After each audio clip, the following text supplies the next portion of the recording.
Good morning and नमस्कार दोस्तों, स्वागत है आप सभी का आपके अपने YouTube channel GK search engine पर। आज है 25 मई और 25 मई से रिलेटेड राजस्थान करंट अफेयर्स के जितने भी इम्पोर्टेंट क्वेश्चन हैं उन सभी को हम इस वीडियो में डिस्कस करने वाले हैं। तो पूरा वीडियो बहुत ध्यान से देखना और वीडियो के एंड में मैं आपसे एक क्वेश्चन पूछूंगा जिसका आंसर आप सभी को कमेंट बॉक्स में देना है।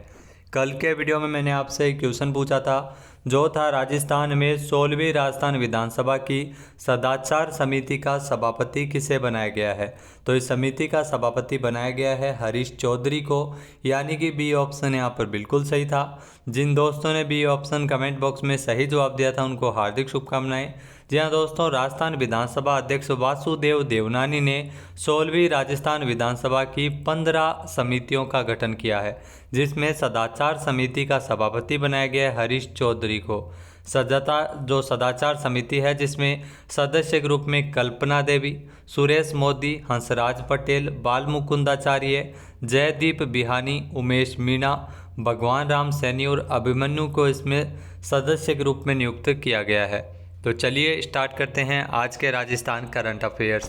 पहला क्वेश्चन है, राजस्थान सरकार के द्वारा TOFR यानी ट्री आउटसाइड फॉरेस्ट इन राजस्थान योजना के तहत इस वित्तीय वर्ष सरकारी और गैर सरकारी संस्थाओं को कितने पौधों का वितरण किया जाएगा।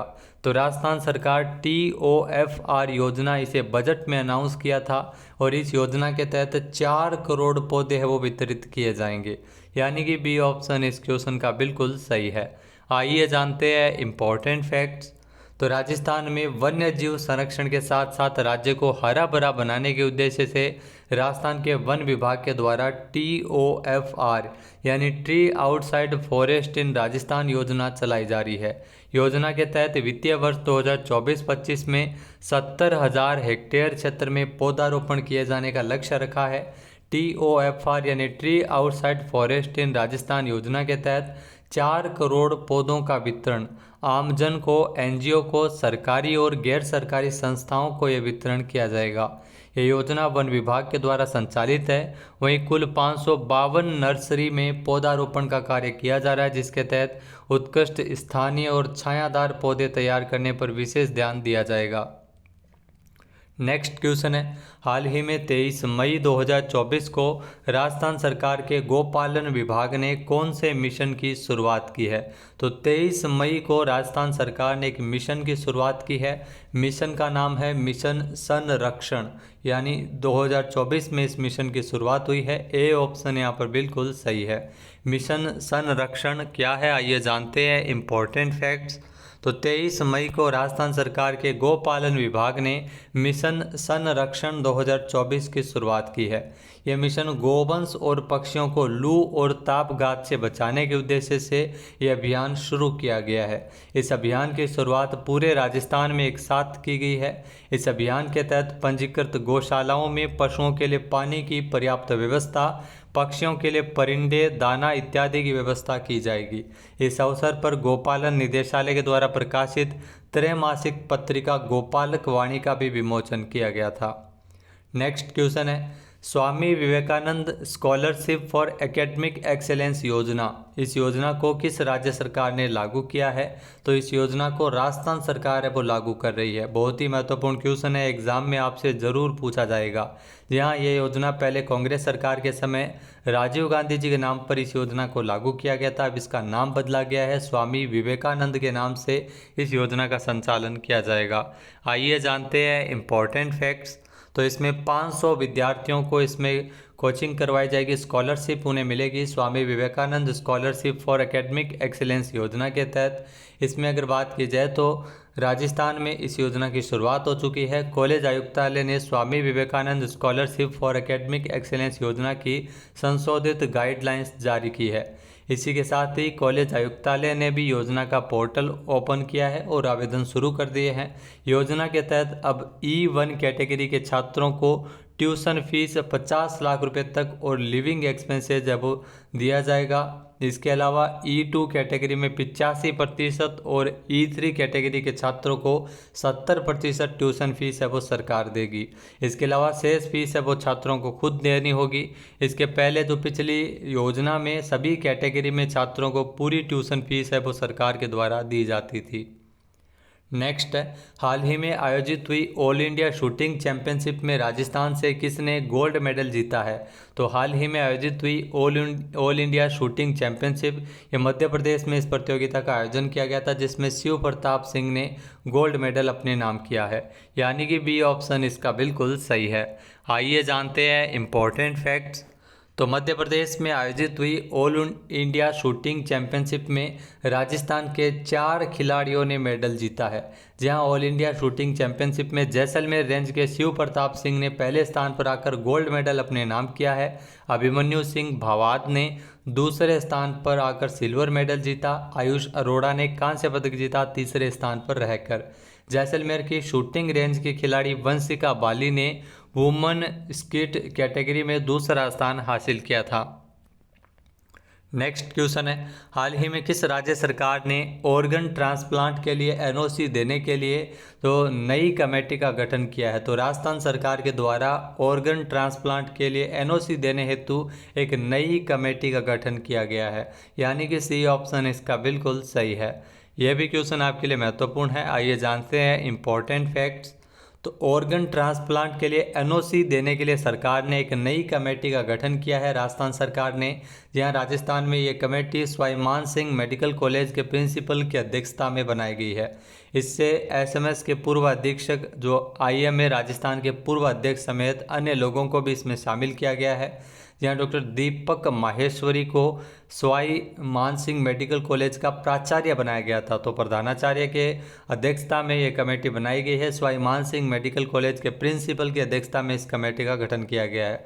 इस कमेटी के बनने से अब राज्य में रुके पड़े ऑर्गन ट्रांसप्लांट के लिए एनओसी जारी हो सकेगी और ऑपरेशन फिर से शुरू हो सकेंगे। सरकार की ओर से जारी आदेशों के मुताबिक स्टेट लेवल ऑथराइजेशन कमेटी का चेयरमैन सवाई मान सिंह मेडिकल कॉलेज के प्रधानाचार्य को बनाया गया है। नेक्स्ट क्वेश्चन है, भारतीय खेल प्राधिकरण की ओर से खेलो इंडिया के तहत राजस्थान के किस जिले का चयन फुटबॉल ट्रेनिंग सेंटर के लिए हुआ है? तो ये ध्यान रखना, फुटबॉल ट्रेनिंग सेंटर के लिए 12 का चयन किया गया है। ए ऑप्शन इसका बिल्कुल सही है। 12 जिले का चयन है वो फुटबॉल ट्रेनिंग सेंटर के लिए किया गया है। आइए जानते हैं इम्पोर्टेंट फैक्ट्स। तो भारतीय खेल प्राधिकरण की ओर से खेलो इंडिया के तहत 12 जिले का चयन फुटबॉल ट्रेनिंग सेंटर के लिए हुआ है। इसकी स्वीकृति पिछले दिनों मिल चुकी है। आगामी दिनों में खिलाड़ियों के रजिस्ट्रेशन के बाद अगले माह से जो ट्रेनिंग सेंटर है वो शुरू होगा। ट्रेनिंग सेंटर में खिलाड़ियों को खेल की बारीकियां सिखाई जाएगी। राज्य सरकार की ओर से खेलो इंडिया योजना में 100 दिवस की कार्य योजना के तहत फुटबॉल ट्रेनिंग सेंटर शुरू करने की स्वीकृति मिली है। नेक्स्ट क्वेश्चन है, हाल ही में ऊंटनी के दूध एवं दुग्ध उत्पादों से संबंधित हेतु राष्ट्रीय उष्ण अनुसंधान केंद्र बीकानेर तथा किसके मध्य एमओयू पर हस्ताक्षर हुए हैं? तो राष्ट्रीय उष्ण अनुसंधान केंद्र बीकानेर और बहुला फूड्स प्राइवेट लिमिटेड, ये भी बीकानेर में स्थित है। इन दोनों संस्थाओं के मध्य एमओयू पर हस्ताक्षर किए गए हैं, यानी कि बी ऑप्शन इसका बिल्कुल सही है। आइए जानते हैं इम्पोर्टेंट फैक्ट्स। तो राष्ट्रीय उष्ण अनुसंधान केंद्र बीकानेर और बीकानेर जिले की ही बहुला फूड्स प्राइवेट लिमिटेड के मध्य 16 अप्रैल को एक एमओयू किया गया था। ऊंटनी के दूध एवं दुग्ध उत्पादों से संबंधित एमओयू पर राष्ट्रीय उष्ण अनुसंधान केंद्र की निदेशक डॉक्टर आत्रबंधु साहू और बहुला फूड्स प्राइवेट लिमिटेड की जो आकृति श्रीवास्तव जो सीईओ है उनके द्वारा हस्ताक्षर किए गए थे।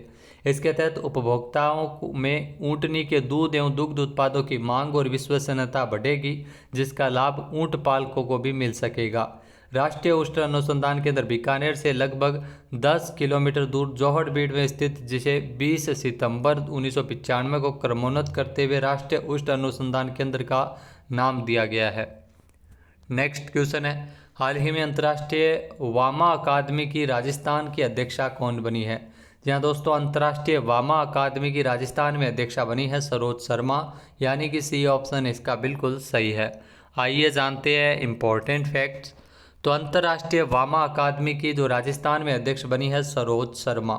वामा एवं संस्कृति साहित्य अकादमी के अध्यक्ष का चुनाव हाल ही में हुआ था। अकादमी का गठन प्रत्येक राज्य में किया जा रहा है। इसी क्रम में राजस्थान चैप्टर के अध्यक्ष में जो कथाकार और व्यंग्य लेखिका सरोज शर्मा को इस अकादमी का अध्यक्ष बनाया गया है। यहाँ वामा अकादमी युवा लेखिकाओं को मंच प्रदान करती है। नेक्स्ट क्वेश्चन है जनरल टू लैम जिनको हाल ही में किस देश का नया राष्ट्रपति चुना गया। तो ये ध्यान रखना, जनरल टू लैम नाम है, ये वियतनाम के नए राष्ट्रपति चुने गए हैं, यानी कि ए ऑप्शन इसका बिल्कुल सही है। आइए जानते हैं इम्पोर्टेंट फैक्ट्स। तो वियतनामी संसद ने हाल ही में जनरल टू लैम को, जो वियतनाम देश का नया राष्ट्रपति चुना गया है, उन्हें वियतनाम की संसद नेशनल असेंबली द्वारा साल 2026 तक के कार्य के लिए चुन लिया गया है। वियतनाम में एकल party communist party of Vietnam शासन व्यवस्था है। वियतनाम एक दक्षिण पूर्व एशियाई देश है। तो इसके राष्ट्रपति बने हैं जनरल टू लैम, इनका नाम है। नेक्स्ट क्वेश्चन है हाल ही में किस भारतीय मूल के प्रोफेसर को खगोल विज्ञान में प्रतिष्ठित शो पुरस्कार से सम्मानित किया गया है। जहां भारतीय मूल के श्रीनिवास आर कुलकर्णी, इनको प्रतिष्ठित शो पुरस्कार से सम्मानित किया गया है, यानी कि ए ऑप्शन इस क्वेश्चन का बिल्कुल सही है। आइए जानते हैं इम्पोर्टेंट फैक्ट्स। तो खगोल विज्ञान के क्षेत्र में उनके अभूतपूर्व योगदान के लिए भारतीय मूल के प्रोफेसर श्रीनिवास आर कुलकर्णी, इनको साल 2024 के लिए खगोल विज्ञान में प्रतिष्ठित शो पुरस्कार से नवाजा है। वर्तमान में ये California institute of technology Caltech में प्रोफेसर के पद पर कार्यरत है। उन्होंने अपनी पीएचडी 1983 में कैलिफोर्निया विश्वविद्यालय से की थी। अब अगर बात की जाए शो प्राइज की, तो शो प्राइज अब खगोल के क्षेत्र में दिया जाने वाला एक महत्वपूर्ण अवार्ड है। आज का जो क्विज है जिसका आंसर आप सभी को कमेंट बॉक्स में देना है। तो आज का क्विज है राजस्थान में किस यूनिवर्सिटी को लाइफ टाइम अचीवमेंट अवार्ड से नवाजा गया है। एक बार फिर से सुनिएगा, हाल ही में राजस्थान की किस यूनिवर्सिटी को लाइफ टाइम अचीवमेंट अवार्ड मिला है। सही आंसर आपको कमेंट बॉक्स में देना है। और अगर ये वीडियो आपको पसंद आए तो इसे लाइक और शेयर करना बिल्कुल ना भूलिएगा। चैनल पे नए जुड़े हो, सब्सक्राइब नहीं किया है तो अभी सब्सक्राइब बटन पे क्लिक करें। इस वीडियो की जो पीडीएफ फाइल है वो वीडियो के डिस्क्रिप्शन बॉक्स से डाउनलोड कर सकते हैं और इस क्वेश्चन का आंसर आप वोट करके भी कर सकते हैं। जय हिंद, जय भारत, जय राजस्थान।